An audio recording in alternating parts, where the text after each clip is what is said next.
ആന എഴുന്നള്ളത്ത് തേങ്ങയുരുട്ടൽ ഇല്ലാത്ത ആചാരത്തിന് വേണ്ടി ആർക്കാണ് ഇത്ര നിർബന്ധം?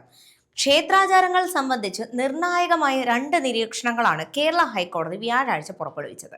ഒന്ന് ശബരിമലയിലെ മാളികപ്പുറം ക്ഷേത്രത്തെ സംബന്ധിച്ചും രണ്ടാമത്തേത് തൃപ്പൂണിത്തുറയിലെ പൂർണ്ണത്രയേശ ക്ഷേത്രോത്സവത്തിന് ആനകളെ എഴുന്നള്ളിക്കുന്നത് സംബന്ധിച്ചും.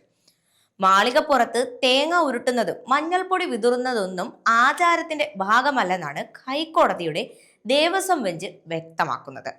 ശബരിമല തന്ത്രിയും ഇത് പറഞ്ഞിട്ടുള്ളതാണെന്ന് കോടതി ചൂണ്ടിക്കാട്ടുന്നു. ചില ഭക്തർ തേങ്ങയുരുട്ടുന്നതും മഞ്ഞൾപ്പൊടി വിതറുന്നതും മറ്റു ഭക്തർക്ക് ബുദ്ധിമുട്ടുണ്ടാക്കുന്നു എന്ന വിലയിരുത്തലിന്റെ അടിസ്ഥാനത്തിലാണ് നിരീക്ഷണം.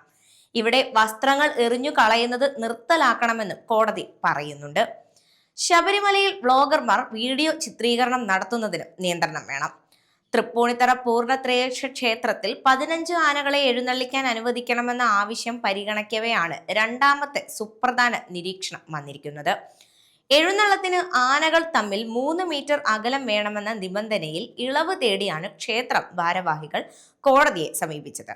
നിബന്ധന പാലിച്ചാൽ 9 ആനകളെ മാത്രമേ എഴുന്നള്ളിക്കാൻ സാധിക്കൂവെന്നും 15 ആനകളെ എഴുന്നള്ളിക്കണമെന്നുണ്ടായിരുന്നു എന്നുമാണ് ഭാരവാഹികളുടെ വാദം. എന്നാൽ 15 ആനകളെ തന്നെ എഴുന്നള്ളിക്കണം എന്നത് ഏത് ആചാരത്തിന്റെ ഭാഗമാണെന്ന് കോടതി ചോദിച്ചു. ആനകൾ തമ്മിൽ 3 മീറ്റർ അകലം വേണമെന്ന് വ്യവസ്ഥ വെച്ചിരിക്കുന്നത് ജനങ്ങളുടെ സുരക്ഷ കൂടി കണക്കിലെടുത്താണ്.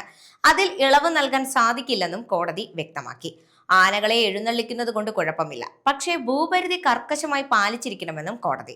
ശബരിമല പോലെയുള്ള ക്ഷേത്രങ്ങളിൽ ഇങ്ങനെയുള്ള നിയന്ത്രണങ്ങൾ ഏർപ്പെടുത്താൻ ആവശ്യമായ ബോധവൽക്കരണം നടത്തണമെന്ന നിർദ്ദേശവും കോടതി മുന്നോട്ട് വെച്ചിട്ടുണ്ട്.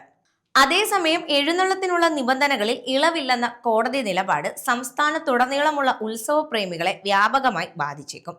തൃപ്പൂണിത്തുറയിൽ അനുവദിക്കാത്ത ഇളവ് തൃശൂർ പൂരത്തിനും ആറാട്ടുപുഴ പൂരത്തിനുമൊന്നും പ്രതീക്ഷിക്കാനാവില്ല. കുടമാറ്റം പോലെ 10,000-കണക്കിന് ആളുകളെ ആകർഷിക്കുന്ന പരിപാടികളെ ഇത് ബാധിക്കുമെന്നാണ് പൂരപ്രേമികളുടെ ആശങ്ക. ആന എഴുന്നള്ളിപ്പിന് കോടതി ഏർപ്പെടുത്തിയ നിയന്ത്രണം മറികടക്കാൻ ചട്ടം ഭേദഗതി ചെയ്യണമെന്നാണ് തൃശൂരെ രാഷ്ട്രീയ നേതാക്കൾ പോലും ആവശ്യപ്പെടുന്നത്. കോടതി വിധി നടപ്പാക്കിയാൽ തൃശൂർ പൂരം നടത്താൻ സാധിക്കാത്ത സാഹചര്യം ഉണ്ടാകുമെന്നാണ് ഇവരുടെ മുന്നറിയിപ്പ്.